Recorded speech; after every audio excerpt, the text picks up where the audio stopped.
Rajim. Bismillahir Rahmanir Rahim. So we will start with the recitation of the Holy Quran. I would request Hafiz Muhammad Abdul Wahid to come forward and recite.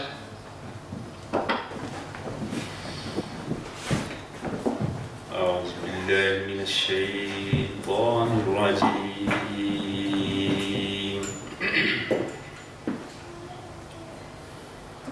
بسم الله الرحمن الرحيم.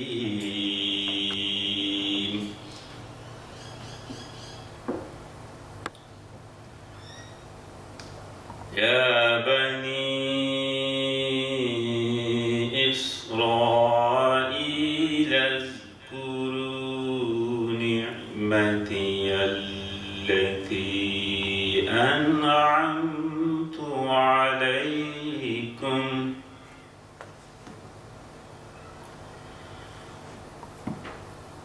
وأوفوا بأهدي أوف بأهدكم وإياي فارهبون.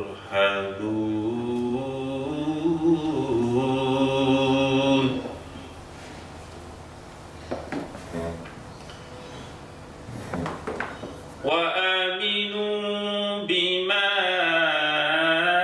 أنزلت مصدقا لما معكم ولا تكونوا أول كافر به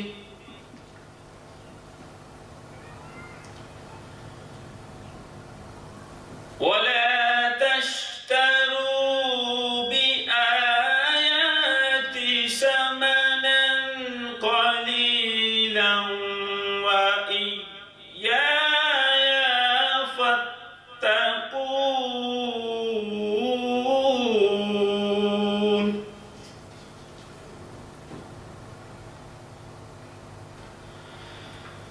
ولا تلبسوا الحق بالباطل وتكتموا الحق وأنتم تعلمون.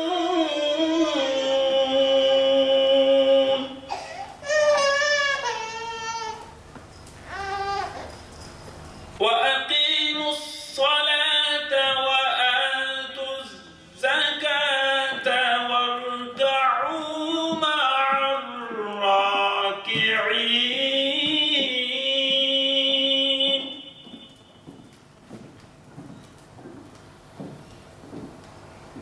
وأقيموا الصلاة وآتوا الزكاة واركعوا مع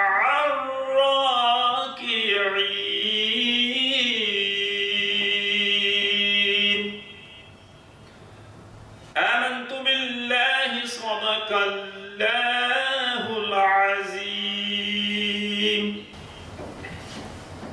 Thank you, Brother Hafiz Abdul Wahid Sahib, for reciting verses from Holy Quran.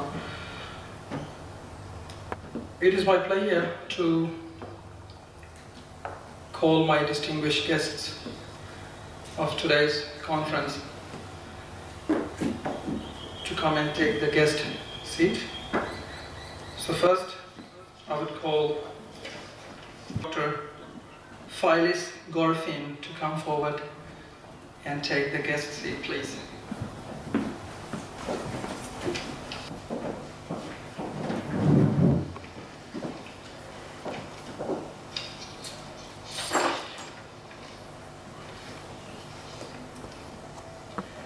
It is my pleasure to call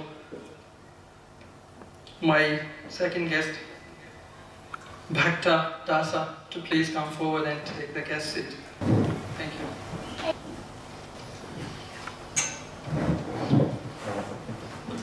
I would also request our distinguished guest of today's, Professor Tayyiba Institute, to please come forward and take the guest seat, please.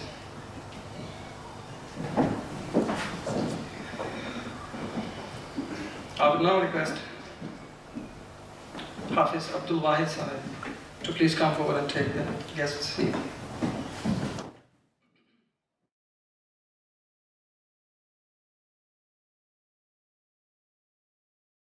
I would request respected Bhakta dasa to come forward and deliver on today's topic, which is morality and the good citizenship behavior. Thank you very much.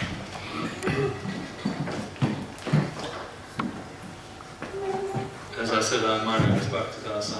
I'm a member of the Hindu community, although I don't look Hindu, but I'm a Western convert to Hinduism. And the topic for today, as I was led to believe, was striving for success, which means all those things that were just mentioned. Assalamu alaikum. Namaste. Peace be with you all. As I said, my name is Bhakta dasa. I'm a Hindu priest, minister of religion for the Melbourne Hare Krishna movement. Possibly you're all aware of the Hare Krishna movement. We're the people that chant and dance in the street with the little bells. We have a temple in Albert Park and we are Vaishnava Hindu. I'm the Interfaith Minister and Vice Chairman for the Faith Community Council of Victoria. That is an interfaith body, and I have many associated friends within the Muslim community that we work with, especially here in the Dandenong area as well. I'm the Secretary of the Hindu Community Council of Victoria, as was mentioned before. And the topic of today, really, morality and peace within our society and striving for success. What is real peace? What is this real peace that we're all striving for?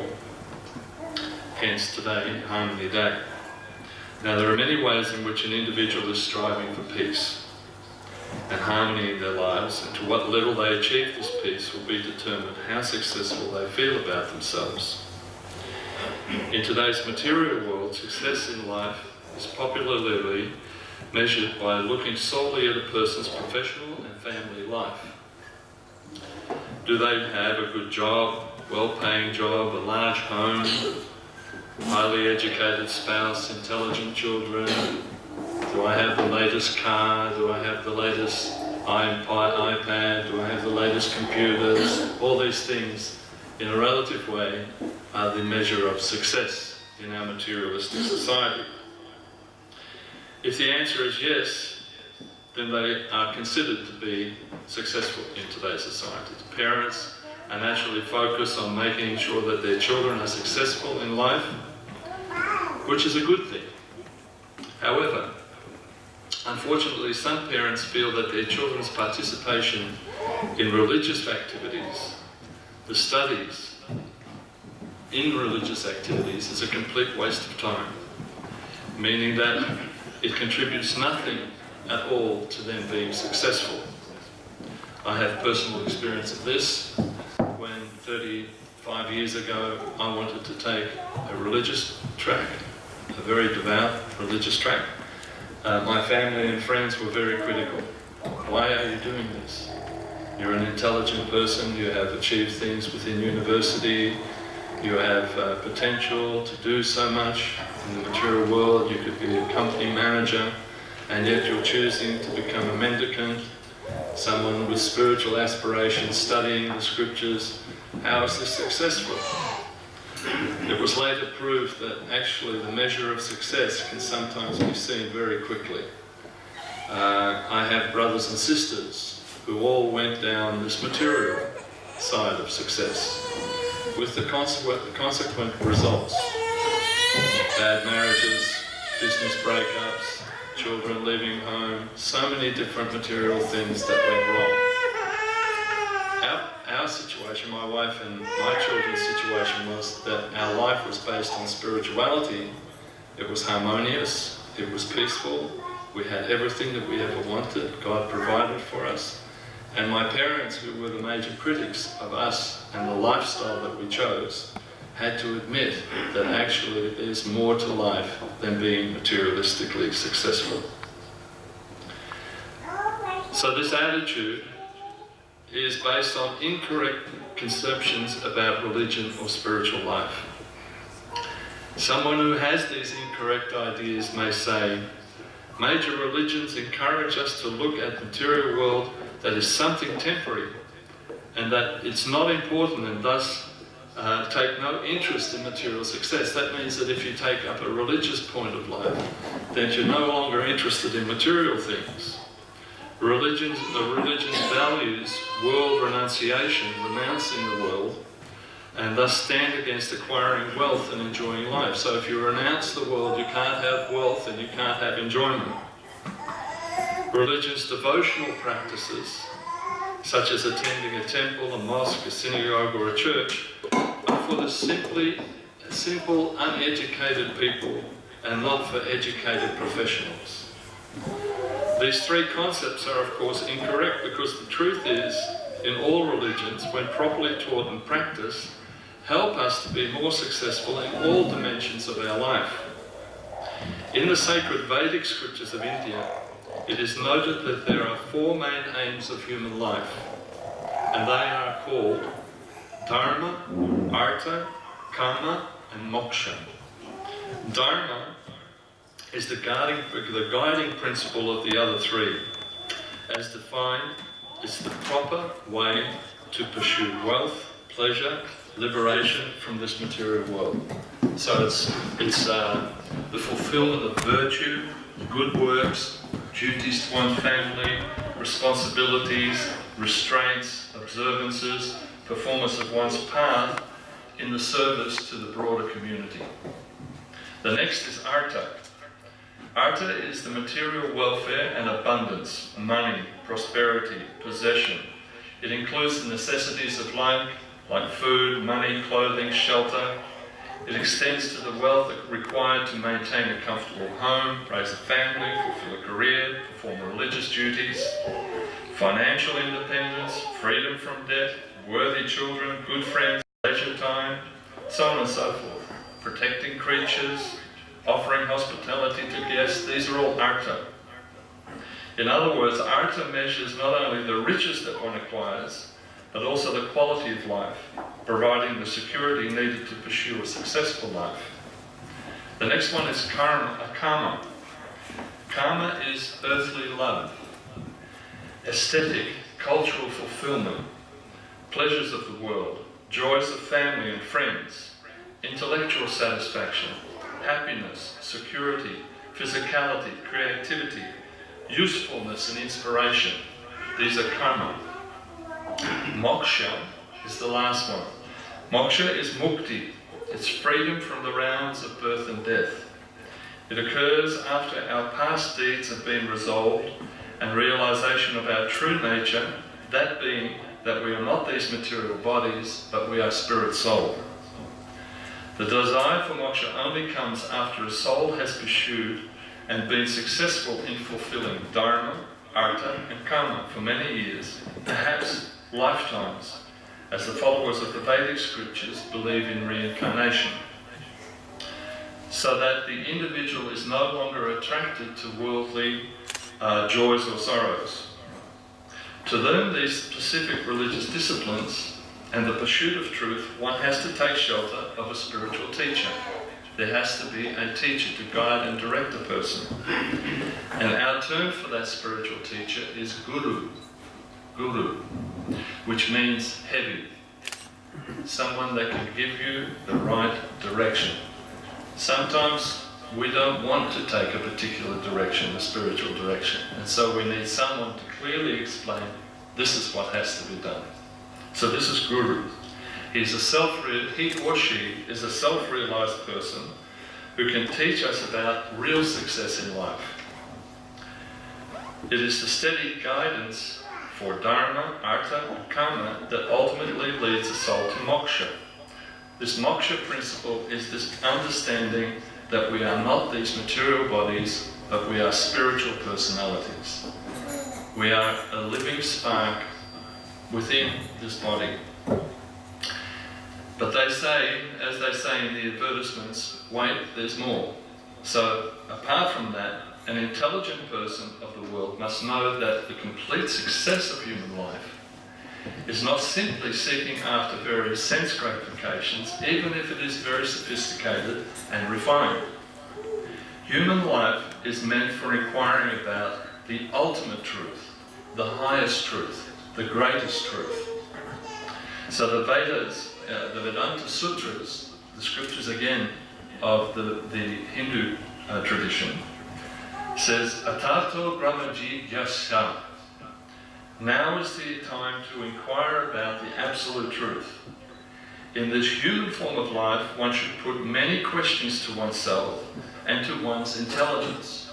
We should utilize our intelligence to find out why we are here. What is this purpose? What is real success? In the various forms of life, lower than animal life, the intelligence doesn't go beyond the range of life's primary necessities, namely eating, sleeping, mating, and defending. Dogs, cats, tigers are always busy trying to find something to eat, a place to sleep, trying to defend and having sexual intercourse successfully. In the human form of life, however, one should be intelligent enough to ask, who are we really? Why have we come to this world? What is our duty? Who is the supreme controller? What is the difference between dull matter and a living entity? So many questions are there. So many questions, and the person who is actually intelligent starts to inquire about the supreme source of everything. Who is the creating force behind everything?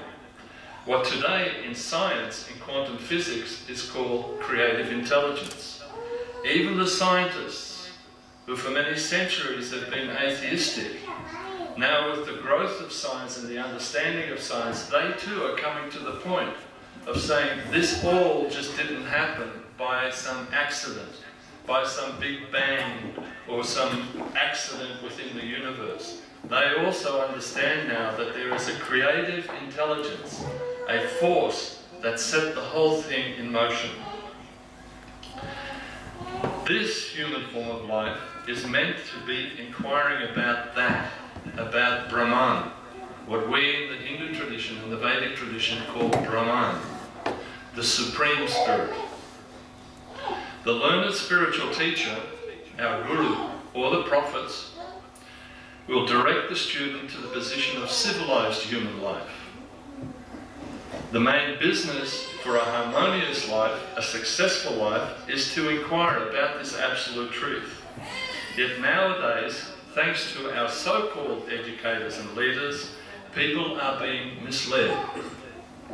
Instead of taking people to the highest, topmost stage, to the platform of inquiring about God, about the absolute, these misleaders are merely giving facility as to how we can satisfy our material senses more and more nicely. They saturate our world with advertisements, justifying their misdirected sense of success. Self-interest, self-centeredness, self-absorption, actually just polished animalistic ways of life. Eating, sleeping, mating, and defending. We sleep very nicely. We have the best beds that we can ever imagine nowadays. Certain latex that forms around your body so you can sleep so very nicely. Eating, we have the best foods. We can get the best different foods from all over the world. Mating, this is the major one within our society. Everything is geared towards sexual relationships. If you're not having sex, what is wrong with you? And we should be striving to have multiple sex affairs here and there. And so many scientific researchers now that we can have contraception, so we can just enjoy sex without the whole idea of having children. And if children come, we are so expert that we can kill the child in the womb. This is animal life. And finally, defending. We're so keen to defend our success, our material success. No one is going to take my big house away. No one is going to influence my nice situation with my wife and children. No one is going to disturb my situation in my country. And so on and so forth. And so we defend. And we build the best rockets, atomic bombs, so many different things to protect. life. It is just polished animal life. Eating, sleeping, mating and defending. Not a true use of intelligence. So this understanding God to be the proprietor of all existence, even our own bodies. So we may say that the level of success is, ooh, I have this and I have that. Have you seen my new car? I have a Mercedes, I have an Audi. Have you seen my new house? It has 3 floors. Have you seen my bathroom? Have you seen this? Have you seen that? And in actuality, nothing belongs to you. Nothing at all belongs to you. Not even your own body. It all belongs to God. And in essence, this is the essence of all religions, to surrender unto God in all aspects of life, putting Him at the centre of all activities, knowing that everything belongs to Him. Whether it is in the piety of Dharma, that we are pious, that we are following religiosity, that we are working within society for God. Not for ourselves, that make us out, oh, I'm such a pious person, I'm such a forthright person, but we are doing it for God. The economy and welfare status of Artha, we are doing our business, we are doing our education, we are doing our things for the pleasure of God. Love and material pleasures in life, that we even understand that our spouses are the property of God, and that it is our duty that we respect and honour our partners as a gift from God that is left in our possession to look after, to nurture. Our children are gifts from God. They are not ours. They came through our bodies, but they are God's children. And so it is our duty that we actually look after them. They are here for a short time, and we have to bring them up with the knowledge of this absolute truth. And finally, liberation, moksha, of this body, understanding that we are consciousness. We are consciousness. We are not these material bodies. Our body is constantly changing. But the spark, the spiritual spark within the body never changes. No matter how old we get, we are still the same person inside. The final realization is the understanding that we are all sons and daughters of God, and our duty, in fact, our complete fulfillment, in fact, our constitutional position is to serve the Supreme Lord. The higher taste one experiences by this engagement makes all material striving for success absolutely worthless. I'll repeat that. The higher taste one experiences by this engagement makes all material strivings for success absolutely worthless. What is it when we have a child and the child has a particular toy that they play with, but mum and dad don't want the child to play with this toy anymore because there's some dangerous aspect to it, but the child feels, this is my very favourite toy, you can't take this away from me. How do you get that toy away? You can force the toy away from the child, and the child will protest. The better way is to give an even better toy. So it is with spiritual life. When we come to this material world, we seek enjoyment in the material world, in material things.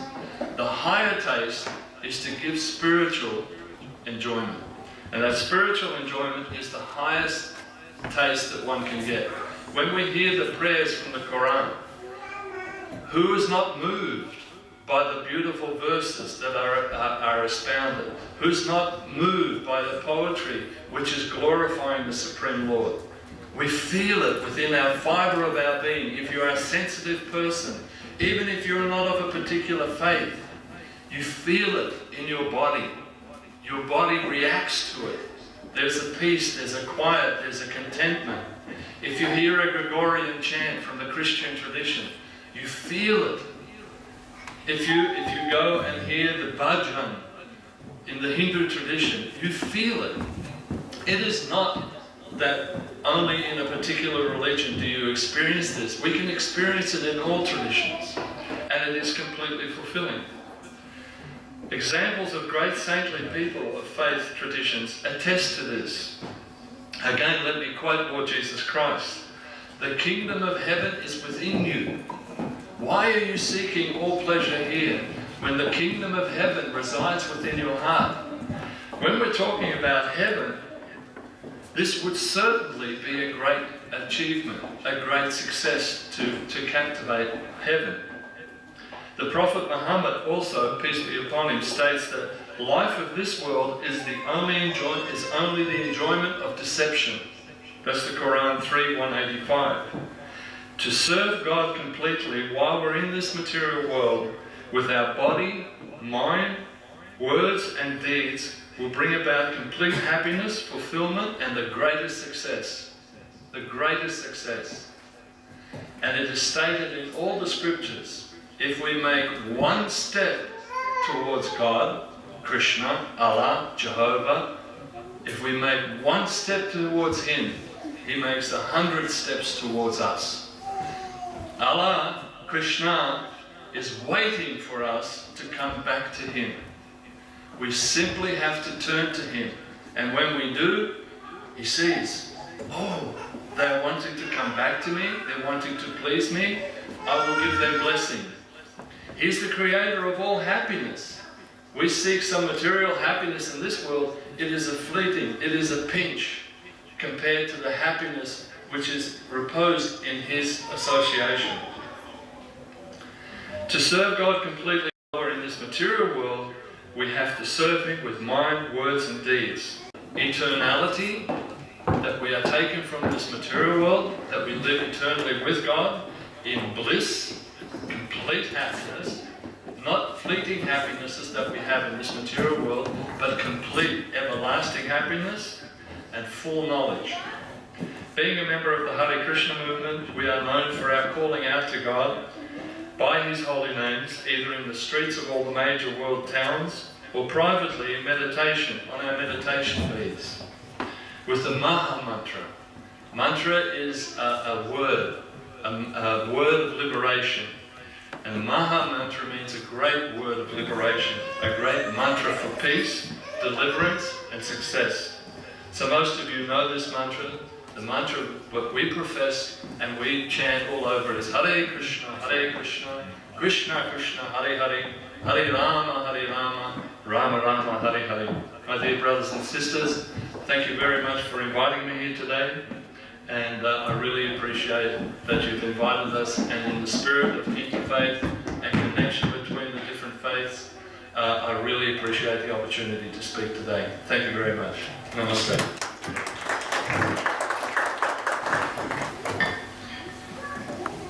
I really think prospective guest Bhakta dasa was delivering very beautiful, inspiring,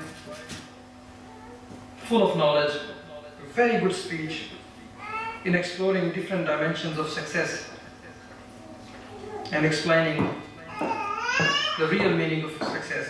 Thank you very much. I would now request our distinguished guest, Professor Dr. Phyllis Gorfain, to come forward and please address on today's topic. Thank you. So, thank you very much. I have been given the topic of Christian citizenship and morality. Now, both of these concepts are rather wide, so I will try and narrow them down a bit. Morality could be described or defined as the principles regarding right and wrong behaviour, and the values that one bases these principles upon. And citizenship is the way we behave, first of all in our families, then to our neighbours, and how we respond to living in our city, our state, our country, and in fact, in the whole world. As a Christian, I will begin with the basis for our belief and acts.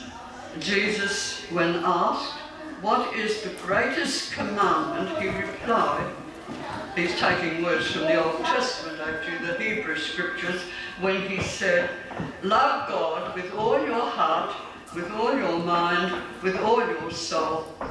And of course, those words have almost been said to you already today.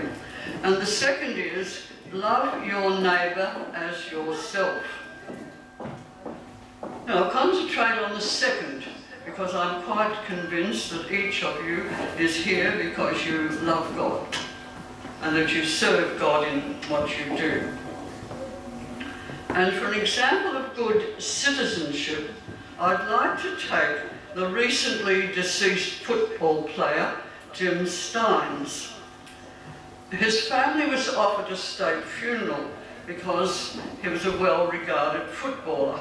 And as you know, most Australians are very keen on football. To be quite honest, I'm not so keen myself, but I must say that I did admire Jim Steins, because he was not only a footballer, he was also the co-founder of the program REACH. And I've chosen 4 aspects of his life. The first was that he used his God-given talents as a sportsman, as a football player, and of course he was revered as such. And secondly, he contributed to the community by setting up this program REACH, in the hope of assisting young people to realise their potential, to raise their self-esteem, and in doing so to counteract the heartbreak of youth suicide. Thirdly, Jimmy Stein was loved and he loved his family. And fourthly, he faced adversity bravely. Now, another example of a man who has recently died and who is also being given a state funeral, not in Victoria but in New South Wales, is Lionel Bowen. He devoted his life to serving the Labor Party and was a government minister, quite high up in the government. He was a devout Catholic, a Christian, and a man who actually, his sport was horse racing. He also cared for his family. When one suffers from dementia as he did, it's more difficult to say that he faced his illness with bravery. He was not as young as Jim Steins when he died, and so, of course, perhaps in some areas he was not as well known. And I'm sure all of you could find examples of people who you would consider as good citizens. Both Jimmy Steins and Lionel Bowen used their God-given gifts, their abilities. For Jimmy Steins, from a loving family, it may even have been easier than for a man like Lionel Bowen, who was the son of a single mother. He also left school at the age of 14. Now, today you're not allowed to do that, but in the past this was quite common. Many people of the older age group, not myself, I didn't leave school at 14, but many people of my age and those older left school at 14 with what we call the merit certificate, went out to work and became adults very young, in my opinion. It was only later, in fact after the war, his war service, that he earned a law degree. However, both of these men realised their potential, and that is surely the result of loving oneself in a good way, of loving one's strengths, of knowing one's strengths and weaknesses and being able to put them into practice. Self-love means that we assess our talents and capabilities and then we use them. And secondly, they faced adversity. Now, we all face adversity, even failure and loss. It's all part of our human life. How we do it depends on the way in which we view our life. It is something that, if we think that life is something that owes us a living, we may not do it very well. but if it is an opportunity to live in the best way that we can, no matter what our difficulties or even cruel things that may be said to us, we live well. If we love ourselves, we have the inner knowledge of our own worth, and it has been mentioned that we start sort of inwards and we move out.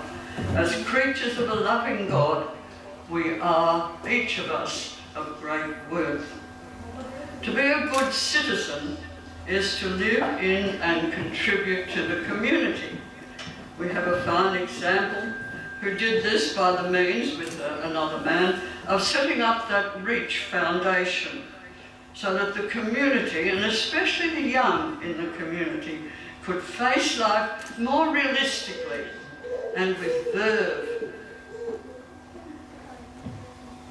We can never say that we will not hurt others, because we know that's blatantly untrue. So where does morality come in? It's not hard to decide that a person like Mr. Ben Pollis is good or bad. You make up your own mind. The paper today called him an oaf. Almost everyone, if not everyone, finds his behaviour abhorrent and unworthy. To take an extreme example, and there are some in the book that you have prepared, I noticed, about murder and robbery. Certainly everyone would consider them as not good. But we must admit that there are times when things are not just black and white, there is also times when there are grey. Now, how do we decide? Some people accuse Christians, especially Christians of my denomination, of being spoiled sports and being entirely negative about morality. You shall not, rather than you shall. Today, in fact, you may have heard of this because it wasn't so long ago, was it? That one of our ministers of the Uniting Church attacked the 10 Commandments as being far too negative. Of course, they are negative, aren't they? And therefore, this does not follow. They're therefore of not much use. In fact, he made up his own commandments and he published them too. Now, I believe that morality must be positive, but the negativity is then implied. Our morality is based on loving one another. If we love and respect one another, we'll follow that. For example, we will enhance the life of that person. Look how we care for our children. We love them, we care for them. We do that with our spouses if we are honourable too. We will not hurt, and certainly to a very great extent, we will not kill another person. In our multicultural society, there are cultural differences, and this is things that we have to admit and face. But love and respect for the other will determine how we behave. That is, our values determine our behaviour. The other thing which people of my denomination were often confused of were that we were always concerned about morality being about sex. Here again, of course, if we really love one another and respect the other person, then sex and all other human activities have their rightful place. We've already heard something about that. In our society, the question of discrimination is sometimes not as obvious as it might be. I know there are laws about it, and it is an area where, again, we can distinguish right from wrong and certainly good from bad. In the behaviour, in the background, and of many Australians, now some of you might not realise this, I'm not sure whether you do or not. Take a person like myself. There is a history of discrimination, even persecution for one's faith. Not so much for myself, but for my husband. My married name is Gorfain. and it's a Jewish name. And the Jews, the Gorfains, came from Lithuania, which is one, of course, the Baltic states. In my husband's father's time, the family left their homeland because they were being persecuted in what was known as pogroms. The Christians were attacking the Jews. When we, my husband and I, visited Lithuania to find out if there were any relatives left or any people of our name, Gorfain, there were none that we could find. They had either left the country or died at the hands of the Nazis. Other families can tell other forms of discrimination as well, and possibly persecution. And what about racism? What about intolerance and even spite? There's no place for any of these if we love our neighbours. Of course, we may not like people. We may not like the way they behave. We may not like the way they worship even, and the way that they treat the people of the opposite sex. But that's no excuse for hurting anyone. It's no excuse that any of us have for not speaking out against discrimination, against any of these forms of discrimination. We can easily say that remark is sexist, or that remark is ageist, or that remark is racist. We can go out of our way to support any who are discriminated against unjustly. When I was young, seems a long time ago now, I'm sure to most of you, when I was young, I never encountered a person of a different faith. Some with none, of course, some of different Christian denominations, but not one person of another faith. When I went to England, though, at that time the Pakistanis were arriving there, and I became acquainted with men, they were all men, who challenged my faith. I always found it most interesting. They could hardly speak a word of English, but the first thing they would say to me was, "You Christians believe in 3 gods." They were my students who came to the night school where I taught. In Fiji, our students were Christian, Hindu and Muslim. More Hindus than any other faith in Fiji of the Indian people. The Fijian Indians were usually fine students who invited us to their festivals. We learned quite a lot about them. Our plumber was a Muslim, and he and my husband worked on many projects. My husband actually was an ordained minister too, but he loved to do things. He was a Mr. Fixer. Miss him very much. He was also a teacher.